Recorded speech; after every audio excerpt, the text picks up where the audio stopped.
we have launched what we call the TEACH strategy. TEACH is an acronym that stands for T for traditional, E for electronic registration, A for assisted registration, C is for concomitant registration and vaccination, and the H is for house-to-house registration. So this TEACH strategy is an indigenous homegrown strategy that is a hybrid between what we've seen being rolled out in developed countries and what we've experienced in the last few decades in terms of rolling out campaigns. So in the developed countries, they have a more routinized system, a system that is based on technology. For us here in Nigeria, we generally will roll out a campaign by establishing fixed sites in the health facilities, temporary fixed sites in the communities, and mobile teams for those hardest to reach communities, the so-called last mile. But beyond this traditional mechanism, what we're going to be doing is doing the electronic registration. We've set up an electronic management of our immunization data system where Nigerians will be able to self-register. That is to say, you click on a link that is available on our website, and it will pull up a form that you will fill. And at the end of the process of filling out those forms, you'll be able to schedule your vaccination in terms of the venue, the date, and the exact time that you would prefer to have your vaccines. This is, of course, to avoid a situation where people will be crowded at our vaccination centers. There are many Nigerians who will not be able to do these self-registrations by themselves. So we have the A, which is for assisted registration. We have identified people at the local government level that will help Nigerians do that registration. Then the C is for concomitant registration and vaccination. For anybody who is not able to do this e-registration by themselves, or they do not have the opportunity of anybody assisting them with the registration, they'll be able to come to the site of the vaccination on the day of the vaccination. That is to say, there will be allowances for a walk-in. You just walk in at a time that is convenient for you. You'll be registered and you'll be vaccinated as well. Then we're going to be looking at the dot maps that will show us where Nigerians have been able to e-register themselves. Where we find a gap, then we will deploy teams to go and help Nigerians do that registration, so that when they come to the health facilities, we'll not be having chaos and crowdiness of the health facilities. So that is what the TEACH strategy is about. Even as I speak, trainings are already going on in the local government areas, so that people are not only familiar with the programmatic aspect of giving a shot, but also how this will be documented. With the electronic registration, the vaccinees will be given a card with a seal that has a QR code. Once that QR code is scanned, it will pull up the electronic data. So for people who will be traveling, it will provide an opportunity to validate that you have taken a specific vaccine when you took the vaccine, and of course, the most basic bio data that links that information with your card. In terms of the next steps, in the vaccination program, given that we've now received the vaccines, is a launch that will be taking place at the National Hospital tomorrow. The time scheduled for that launch is 10 a.m. The launch will be conducted by the chairman of the Presidential Task Force on COVID-19. So the plan is to vaccinate the frontline health workers that work in the treatment center of the National Hospital. Those will be the first people, just like we've communicated, that frontline health workers will be the first people to get the vaccine. After that, the plan is to vaccinate Mr. President, Mr. Vice President, and strategic leaders on Saturday.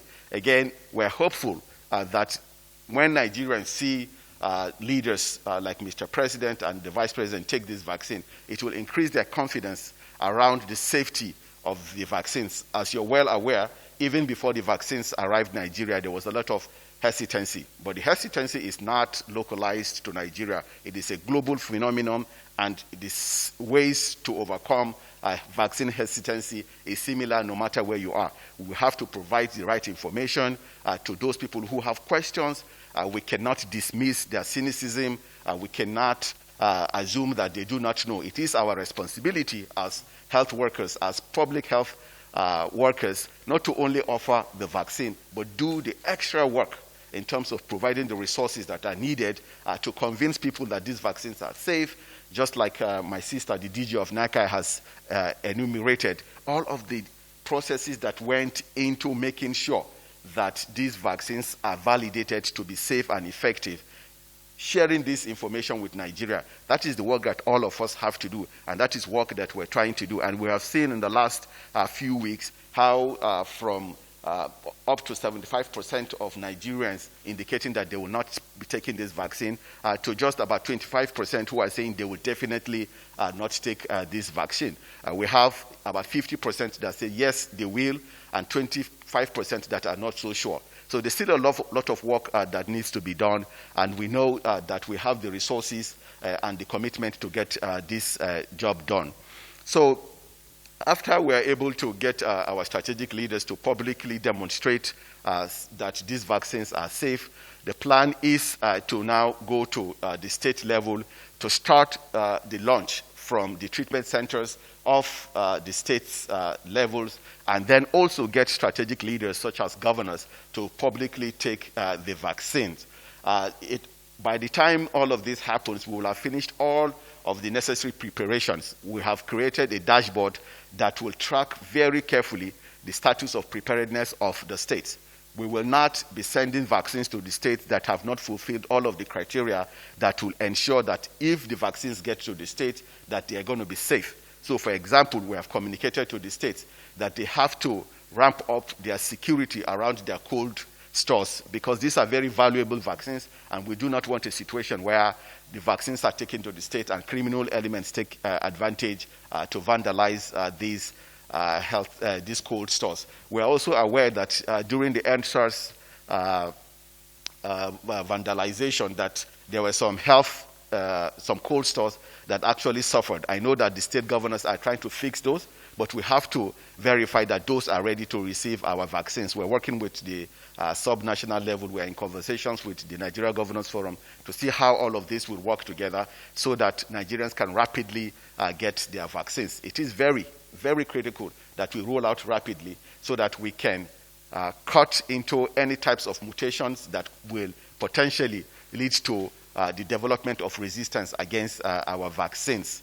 So by the time all of this is done, we're hopeful that we will roll out to all of the other frontline health workers that are in the field by the 12th of March. Again, most of the states will probably have 1 or 2 days, couple of days difference, depending on their preparedness to receive the vaccine. It is important that we're successful in the rollout of this vaccine.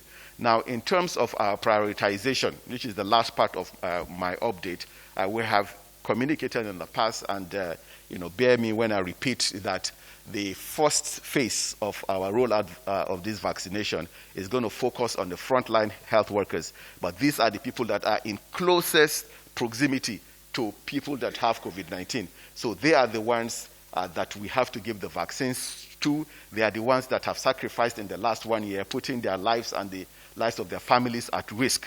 So they are going to be the first line of people that we will provide these vaccines to. Then we will consider other health workers, and then other first responders, our security outfit, and then, for the purpose of demonstrating the safety of these vaccines, the strategic leaders. The second phase will be around identifying those people who are, again, very vulnerable to the COVID-19 virus. The elderly. The elderly people are more likely to have severe disease and die from these vaccines. So we're going to be identifying them and also giving them the vaccine in the second phase. Part of what the e-registration does is to get information about the age of the individual who's filling out the form. It also has information around the presence of underlying disease. So the third group of individuals that we're going to be giving these vaccines to are those that have underlying disease. Again, they are likely to suffer worse if they contract COVID-19. So the electronic database helps us sort of segment all of these populations. Then the last group will be those who do not have any of these conditions or any condition that predisposes them to have worse fate if they were to contract the disease. We do know that we're going to be vaccinating only people that are 18 and above.